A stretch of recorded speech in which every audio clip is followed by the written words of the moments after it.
दोगला कौन है? तेरा बाप सरना है, तेरी माँ ईसाई है, तुम कौन हो? तुम दोगला की पैदाश हो। जो सेक्रेटरी को मैंने हिदायत दिया है कि आप किसी भी धर्म को लेकर के संवैधानिक भाषा का प्रयोग न करें, अन्यथा मेरे से बुरा कोई नहीं होगा। बीजेपी की धंगरीन बनी हुई है और धंगरीन को बहुत ज्यादा बोलने का अधिकार किसी घर में नहीं मिलता है। घसीट घसीट के मारेंगे, जहां भी मिल गई हम घसीटने का काम करेंगे और चप्पल जूता से उसको मारेंगे। पेशा कानून कैबिनेट से पास होने के बाद तमाम लोग जो हैं आदिवासी समाज के लोग हेमंत सोरेन को बधाई दे रहे हैं, हेमंत सोरेन सरकार को बधाई दे रहे हैं। वहीं प्रेस कॉन्फ्रेंस करके जो निशा भगत हैं, आदिवासी नेत्री जो हैं निशा भगत, वो प्रेस कॉन्फ्रेंस इस मुद्दे पे की थी पेशा कानून को लेके, और वही दौरान उनका एक बयान आता है कि हेमंत सोरेन को घर से घसीट के निकालने की बात कहती हैं और तमाम अपशब्दों का प्रयोग करती हैं। उसी को लेकर तमाम जेएमएम के जो नेत्री हैं, कांग्रेस की जो नेत्री हैं और तमाम जो महिलाएं हैं, वो आज अरगोड़ा थाना पहुंची हैं निशा भगत के खिलाफ एफआईआर दर्ज करवाने के लिए। और एफआईआर दर्ज करके वो जल्द से जल्द 24 घंटा के अंदर निशा भगत की गिरफ्तारी की मांग कर रहे हैं। यदि निशा भगत का गिरफ्तारी अगर नहीं किया जाता है 24 घंटा के अंदर, तो महिलाएं कह रही हैं कि वो एक्शन मोड में आएंगे और निशा भगत को जिस तरीके से वो बयान दे रही है कि मुख्यमंत्री को घसीट के निकालेंगी और उनके साथ मारपीट करेंगे, ऐसा निशा भगत का कहना है। तो वही तरीके से महिलाएं कह रही कि हम भी एक्शन मोड में आएंगे और निशा भगत के साथ वही सुलूक करेंगे जिस तरीके से वो बयान दे रही है, अमर्यादित बयान दे रही है, उसके खिलाफ जो है उसी तरीके से कार्रवाई की जाएगी। यदि 24 घंटे के अंदर कानून यदि थाना उनको गिरफ्तार नहीं करती है, कानून के द्वारा यदि न्याय नहीं दिया जाता है, तो महिलाएं कह रही हैं कि महिलाएं आक्रोशित हो जाएंगी और उसी तरीके से निशा भगत के साथ एक व्यवहार किया जाएगा। ये जो महिलाएं यहाँ एफआईआर के लिए आई हैं, जेएमएम की महिलाएं हैं, कांग्रेस की महिलाएं हैं और तमाम जो महिलाएं हैं वो यही कह रही हैं। आइए जुड़ते हैं उनसे और जानते हैं कि महिलाएं एफआईआर के बाद क्या कह रही हैं। आज न्यू ईयर का फर्स्ट दिन है। सभी को मेरी तरफ से सबको हैप्पी न्यू ईयर और आप सभी का आभार प्रकट करती हूँ, क्योंकि आप लोगों ने समय निकाल के बहुत विशेष मुद्दे के लिए यहाँ आप लोगों ने उपस्थित हुआ है।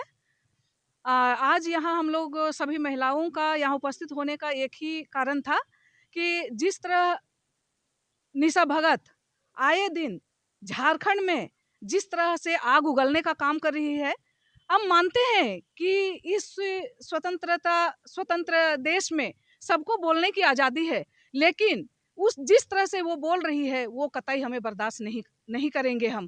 क्योंकि देखिए, संविधान के अनुसार हमें बोलने का आज़ादी मिलती है, इसका मतलब हम किसी को गाली गलौज हम नहीं कर सकते हैं। हमें दायरे में रह के अपना विरोध रखना है, सभी को विरोध करने का आज़ादी है, हम भी उसको सपोर्ट करते हैं। अगर वो मुद्दे पे बात करती है तो हम उसका भी सपोर्ट करते हैं, लेकिन जिस तरह से अपना आपा खोल के जिस तरह से उन्होंने हमारे माननीय मुख्यमंत्री को गाली करने का काम की है, उसने जिस लैंग्वेज का उपयोग की है वो कतई बर्दाश्त करने का काबिल नहीं है। इसलिए हम सभी महिलाएं यहाँ उपस्थित हैं। हम आज उनके नाम पे एक एफआईआर दर्ज किए हैं और हम प्रशासन से मांग करते हैं कि 24 घंटे के अंदर उसको अरेस्ट होना चाहिए, क्योंकि जिस तरह से हमारे माननीय मुख्यमंत्री को उसने गाली की है, वो दावा करती है कि हम उसको घर घुस के घसीट के मारने का दावा करती है। अगर प्रशासन 24 घंटे के अंदर उसको अरेस्ट नहीं करती है, तो हम भी दावा करते हैं कि हम भी 24 घंटे का अगर एक्शन नहीं लिया तो हम सभी महिलाएं उसका घर घुस के उसको घसीट के निकाल के मारने का काम करेंगे, क्योंकि ये बर्दाश्त के बाहर हो जा रहा है। उसने राहुल गांधी को भी उसने दलाल कह के उसने अभी जो बोल रही है वो दलाल प्रवृत्ति के है बोलती है। मैं इसको बताना चाहती हूँ, जिस तरह राहुल गांधी ने देश के लिए सब कुछ खोया, उसके बाप दादों ने सब कुछ खोया, उसको इस तरह का दलाल प्रवृत्ति के कहना कहीं से भी जायज नहीं है। ये कतई हम बर्दाश्त नहीं करेंगे और ये बर्दाश्त करने के योग्य नहीं है। और राहुल गांधी के विषय में जो बोलती है ना, वो राहुल गांधी के धूल के बराबर भी नहीं है। वो आज बोलेगी कि वो दलाल प्रवृत्ति के लोग हैं। उन्होंने 70 साल में जो आज तन में जो चश्मा और जीन्स और टी-शर्ट लगा के जो घूम रही है ना उसके बदन में, वो दिखा रही है ना, वो सब राहुल गांधी के परिवार का देन है। जो एक सुई भी बनाने का जो आविष्कार किया है वो राहुल गांधी के परिवार का देन है। कैसे तुम भूल गई उस परिवार को और आज उसी के परिवार को तुम दलाल प्रवृत्ति के लोग बोलती हो? तुम्हें शर्म आना चाहिए निशा भगत को, इसको चुल्लू भर पानी में डूब मरना चाहिए। तुम अपना जो संस्कार का बात करती हो ना, जो दोगला किसी को बोलती हो, जो दोगला प्रवृत्ति बोलती हो, दोगला कौन है वो दर्शा रहे तेरे जो शब्द हैं, तेरे जो तुम मुंह से जो शब्द निकाल रहे हो वो शब्द दर्शाता है कि तुम किस प्रवृत्ति की महिला हो।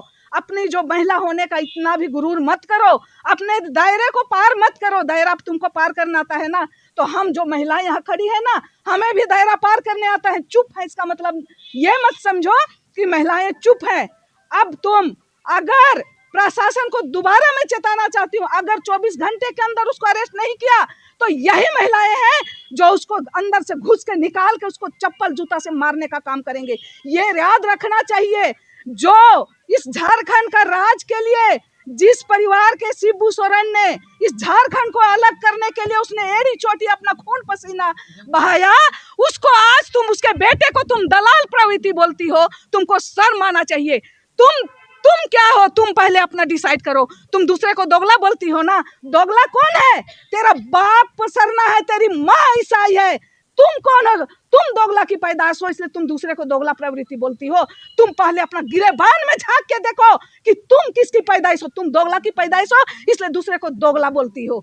ये तेरा में जो लागू होता है ना, वो चीज तुम दूसरे को तोलने का कोशिश मत करो। तुम पहले तुम अपना गिरेबान देखो और बार बार ये दोगला और ये दलाल प्रवृत्ति का मत बोलो। तुम किसकी दलाली कर रही हो? तुम अपना दलाली पहले तेरा खुद साबित हो रहा है कि तुम भारतीय जनता पार्टी का दलाली कर रही हो। तुम दलाली कर रही हो, इसका मतलब दुनिया दलाली नहीं कर रही है। और तुम होश में आओ, जितना आग लगाना था लगा चुकी हो, अब बर्दाश्त नहीं करेंगे। अगर इसके बाद अगर वो ये आग लगाने का कोशिश करेगी ना, हम उसको घसीट के मारेंगे। जहां भी मिल गई हम घसीटने का काम करेंगे और चप्पल जूता से उसको मारेंगे। वो क्या समझती है वो अपने आप को? इसलिए निशा भगत को चेताना चाहती हूँ कि आज के बाद होश में आ जाओ। अब सभी महिलाएं हम लोग तेरे खिलाफ में रोड में उतर चुके हैं। मैं इतना ही बोल के अपना वक्तव्य बयान कर। मैं कुमुदनी प्रभावती, कांग्रेस की अल्पसंख्यक विभाग की प्रदेश महासचिव।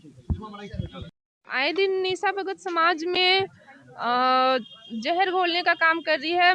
हमारे माननीय मुख्यमंत्री को घर में घुस के घसीट के निकाल के मारने की बात कह रही है। और ये अगर समाज में संवैधानिक तरीके से प्रोटेस्ट करना चाहिए, और अगर हमारा जो दायरा है उस लिमिट को वो खो करके कुछ भी उलुल जुलुल फालतू बयानबाजी कर रही है समाज में, तो एक जो माननीय है और माननीय की गरिमा को रखते हुए हमें प्रोटेस्ट करना चाहिए होता है। क्योंकि हमारा जो अधिकार है प्रोटेस्ट करने का, तो हम उस दायरे में रह के प्रोटेस्ट करें। इसीलिए हम उन पर एक FIR दर्ज किए हैं कि वो आए दिन हमारे माननीय मुख्यमंत्री के विरुद्ध में गाली गलौज, अमर्यादित भाषा का प्रयोग कर रही है। तो इस पर 24 घंटा के भीतर कानूनी कार्रवाई होना चाहिए। यदि ऐसा नहीं होता है तो हम पूरी महिलाएं जो हैं वो भी उनको चप्पल से मारने का काम करेंगे, उनके घर में घुस के घसीट के उसको भी निकाल के मारने का काम करेंगे। सुषमा जी, आप CM साहब संवैधानिक पद पर बैठे हैं, तो उनके लिए अमर्यादित भाषा का उन्होंने इस्तेमाल किया था। आज आप लोग आई हैं जी। सुषमा केरकेटा आदिवासी समाज से आती है, उन्होंने गुरुद्रोण के लिए ऐसे शब्द का इस्तेमाल किया था। बिल्कुल कोई सड़कों पर नहीं। बिल्कुल मैम, मैं उसके लिए आज भी बोल रही हूँ और ज्योत्सना केरकेटा को मैंने हिदायत दिया है कि आप किसी भी धर्म को लेकर के असंवैधानिक भाषा का प्रयोग न करें, अन्यथा मेरे से बुरा कोई नहीं होगा। उनके घर में नहीं घुसेंगे क्या? बिल्कुल घुसूंगी। सुषमा जी, कहीं ऐसा नहीं लग रहा कि आदिवासियों को लड़ाने का काम किया जा रहा है? बिल्कुल आदिवासियों को धर्म के नाम पर लड़ाने का, रिलीजन के नाम पर लड़ाने का प्रयास किया जा रहा है। यहाँ पर देखिए, जो हिंदुस्तान है वो धर्मनिरपेक्ष देश है और इसीलिए हमारा देश महान है, क्योंकि यहाँ सभी धर्मों का सम्मान होता है। तो आए दिन वो धर्म को लेकर के विवादित बयान दे रही है, गाली गलौज कर रही है, ये कहीं से कतई उचित नहीं है। समाज को तोड़ के बिखरने का, वो बिखार देने का काम कर रही है। ऐसे में आदिवासी समाज टूट जाएगा।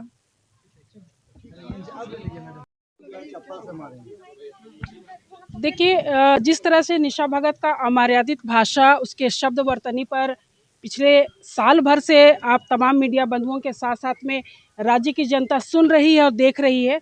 सबका समय सीमा और सब्र सीमा ख़त्म हो चुका है। नववर्ष पर अभी हाल से 1 दिन 2 दिन पहले ही लोग एक दूसरे को बधाई दिए, लेकिन नववर्ष के 2 दिनों के भीतर ही जैसे नववर्ष शुरू हुआ, राज्य के मुख्यमंत्री को निशा भगत के द्वारा खुली चुनौती देना और गंदे से गंदे लफ्ज में, गंदे से गंदे भाषा में जो भाषा का प्रयोग किया। आपको लड़ाई लड़नी है, विरोध करना है, आप संवैधानिक रूप से अपनी बातों को रखिए। उल जुलूल भाषा, उल जुलूल शब्द का प्रयोग करके राज्य के मुख्यमंत्री की छवि को तो आप नहीं बिगाड़ सकते हैं। हाँ, ये ज़रूर है कि आपकी सब्र सीमा को लोग देख रहे हैं और हम लोग भी झारखंड मुक्ति मोर्चा के लोग आपको देख रहे हैं।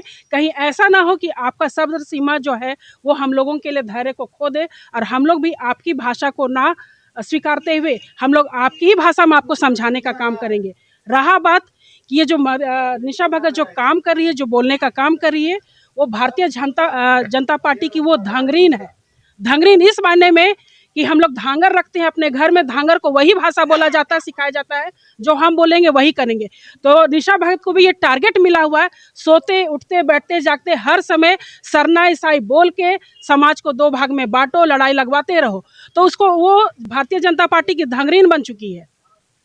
ये लोकल भाषा है धांगरीन वर्ड, वो बीजेपी की धांगरीन बनी हुई है और धांगरीन को बहुत ज़्यादा बोलने का अधिकार किसी घर में नहीं मिलता है। हम लोग उसको अपने समाज की बहन बेटी समझते हैं, तो उसका हम लोग देख रहे हैं किसी के बहकावे में, किसी के इशारे पर ऐसा ना नाचे कि उसको सब कुछ भूल के सब कुछ गंवाना पड़ेगा। जब तक ये कांग्रेस पार्टी में रही तब तक मर्यादा को जानी, आज कांग्रेस पार्टी से हट चुकी तो तमाम मर्यादा को भूल गई। कभी राहुल गांधी पर दलालों का बात बोल रही है, कभी राज्य के मुख्यमंत्री हेमंत सोरेन पर बोल रही है। हम लोग इसको कतई बर्दाश्त नहीं कर सकते हैं और आज अरगोड़ा थाना में एक एफआईआर दर्ज हुआ है उसके खिलाफ में। बहुत जल्दी उसकी गिरफ्तारी होगी और प्रशासन उस पर अगर किसी तरह का गिरफ्तारी से समय विलम्ब करता है, देर करता है, तो हम लोग आड़े हाथ तमाम आदिवासी महिलाएं, यहाँ अल्पसंख्यक है, जो भी है, तमाम लोग हम उसको आड़े हाथ लेंगे और निशा भगत का वो दुर्गति करेंगे, उसका गति का कोई सीमा नहीं रहेगा। धन्यवाद। अंशु लकड़ा, झारखंड मुक्ति मोर्चा जिला उपाध्यक्ष।